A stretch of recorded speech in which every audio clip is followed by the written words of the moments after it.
इस बार हर कोई यही कह रहा है कि ऐसी गर्मी पहले नहीं देखी। बात सही भी है। इस बार ऐसी गर्मी पड़ रही है कि इंसान तो क्या, मशीनें भी हांफने लगी है। गर्मी जानलेवा बन गई है, जिसकी वजह से मौतों का आंकड़ा बढ़ रहा है। दिल्ली एनसीआर में 11 से 19 जून के बीच 192 लोगों की गर्मी से मौत हुई है। नोएडा में 24 घंटे में 14 लोगों की गर्मी और लू से मौत की आशंका है। गाजियाबाद में 3 दिन में हीट वेव से 42 मौत की आशंका है। आमतौर पर टेम्परेचर दोपहर के समय सबसे ज्यादा रहता है, लेकिन अब रात में भी टेम्परेचर हाई हो रहा है। दिल्ली में मंगलवार की रात न्यूनतम तापमान 35.2 डिग्री सेल्सियस दर्ज किया गया है।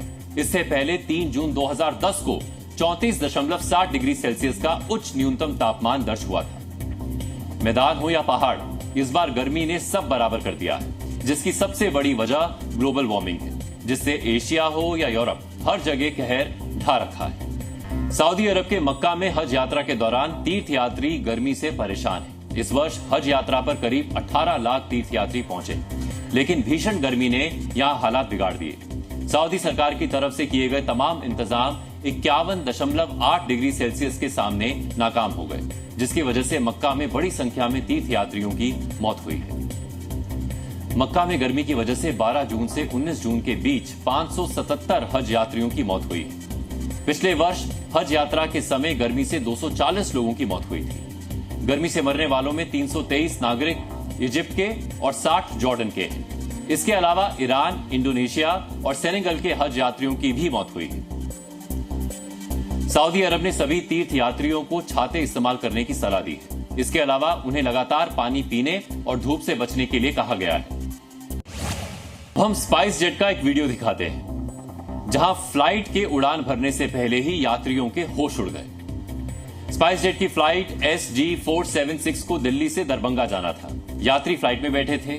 सभी इंतजार में थे कि फ्लाइट उड़ेगी और आसमान से शानदार नजारा देखेंगे, लेकिन उससे पहले ही फ्लाइट के अंदर का नजारा बदल गया। फ्लाइट का एसी खराब होने की वजह से यात्री करीब 1 घंटे तक फ्लाइट में बैठे रहे। कुछ देर इंतजार करने के बाद यात्रियों ने एसी को लेकर कैबिन क्रू से शिकायत भी की, लेकिन उसका कोई फायदा नहीं हुआ। एसी नहीं चलने की वजह से कोई पसीना पहुंचता दिखा, तो कोई कागज को हाथ में लेकर हवा करता दिखा। किसी ने अपने रुमाल को पंखा बना लिया। फ्लाइट में बैठा हर यात्री पसीना सुखाने की कोशिश कर रहा था।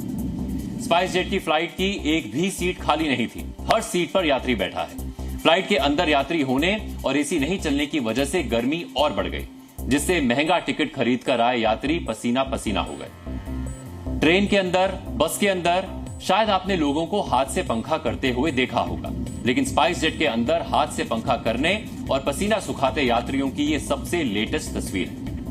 मैं आज 19 जून को न्यू दिल्ली से दरभंगा स्पाइस जेट SG437 से यहाँ ट्रैवल कर रहा था, और इन्होंने मैं दिल्ली एयरपोर्ट पे चेक इन करा लिया और करीब 1 घंटा तक इन्होंने एसी ऑन ही नहीं किया। सारे जो मतलब temperature inside the chamber at least 40 degree था और सारे पैसेंजर सफ़र कर रहे थे, तो मतलब काफ़ी परेशानी हुई। और इन्होंने एसी तब ऑन किया जब फ्लाइट टेक ऑफ हुआ, तो हम लोगों ने 1 घंटा करीब बिना एसी के फ्लाइट में, इनफैक्ट विदाउट ऑक्सीजन समझ लीजिए, हम लोगों ने सफ़र किया।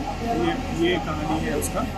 नेता लोग जनता के खून पसीने की कमाई अपने ऐशो आराम पर उड़ा देते हैं, जिसकी वानगी कई बार देखने को मिलती है।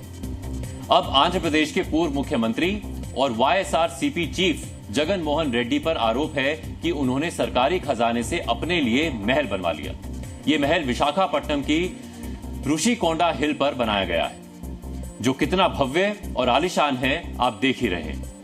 आंध्र प्रदेश में सरकार बदलते ही जगन मोहन रेड्डी का ये सीक्रेट महल अब दुनिया के सामने आया है। चंद्रबाबू नायडू की TDP ने जगन मोहन रेड्डी पर 500 करोड़ रुपए खर्च करके ये महल बनवाने का आरोप लगाया है। आरोप है कि जगन मोहन रेड्डी ने यह महल गुपचुप तरीके से एक पहाड़ी की चोटी पर बनवाया है।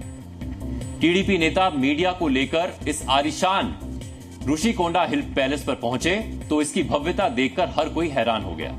अंदर की खूबसूरती और लग्जरी चीजें देखकर दंग रह गए। ऋषिकोंडा पैलेस समुद्र के सामने करीब 10 एकड़ में फैला हुआ है।